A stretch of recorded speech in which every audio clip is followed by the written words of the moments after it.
Embassy of the Dead, Chapter 23. Cora Sanderford is no poltergeist. Jake breathlessly flung open the camper van door. Heavens above, boy! If my heart hadn't already stopped all those years ago. What's the matter? No time! Jake turned the key in the ignition. Once, twice, then finally the third time it spluttered into life. Jake turned onto the road and drove away from the Bodleian School for Girls as fast as he could. He didn't even know where he was driving yet. He just knew he had to get far away from the school before Rayburn woke up. Well, what of that poltergeist? Said Stiffkey. Is she undone? Jake shook his head. Cora Sanderford is no poltergeist. And I'm certainly not undone, added Cora from the back seat. For the second time in as many minutes, Stiffkey leapt in his seat and clutched at his heart. He looked at Jake crossly. What are you thinking of, boy? Ain't we in enough trouble already without a young lady tagging along with us?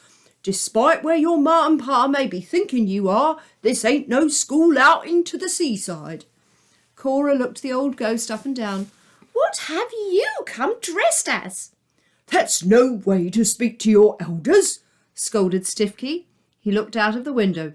Ain't I got enough problems with one child to look after? Jake banged the steering wheel. If you'll both stop talking for a minute and let me explain. Deciding they were safe for now, Jake pulled over and turned the engine off. He took a deep breath and then began to tell Stiffkey as quickly as possible what had happened, which, as it turned out, was not very quickly, especially considering Cora was interrupting him every 5 seconds.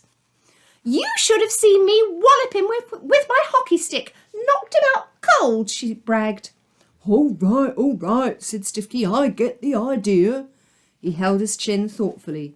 So most likely that man and his boss be those that stole the body, and they know we have the finger, which means we now be chased by both Mawkins and them. Stiffkey rubbed his hands down his face, looking more tired than ever.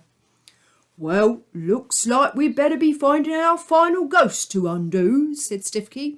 But if we have no luck there, boy, we'll have to be heading to the embassy to give ourselves and this finger up. Jake took a deep breath, the reality of their predicament settling heavy on his shoulders. He leafed through Bad Penny's paperwork, looking for the last ghost's file. Who's Mawkins? Asked Cora, leaning forward from the back seat. And where's the finger? Can I see it? Is that what's in the box that man wanted? Crikey, this really is an adventure. I had no idea you had it in you, precious. Stiffkey eyed Cora suspiciously. You ask a lot of questions. You ain't no low-level poltergeist at all, are you? He tilted his top hat slightly and scratched his wrinkly forehead. I be wondering how the embassy got you so wrong. A ghost with only a slight physical form, it says in your file, capable only of knocking.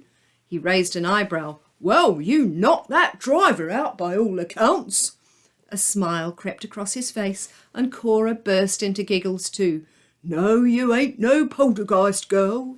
He paused for dramatic effect. You be a possessor. Stiffkey nodded to the trophy. And that there's trophies what you possess. Why are you so obsessed with working out what kind of a ghost I am? Asked Cora, folding her arms. Maybe I'm unique. Maybe I'm a new, special kind of ghost. What is it with people always trying to put others into boxes? Stiffkey looked hurt.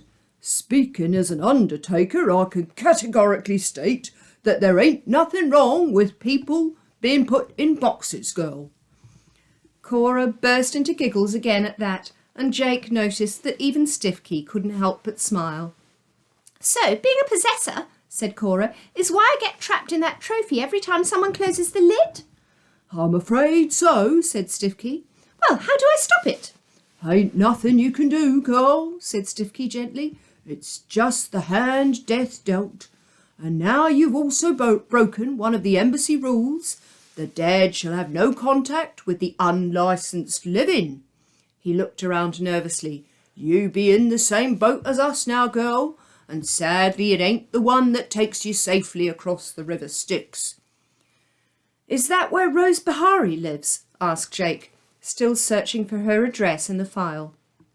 Cora looked superior. It's Greek mythology, precious. The river you have to cross to get to the afterworld.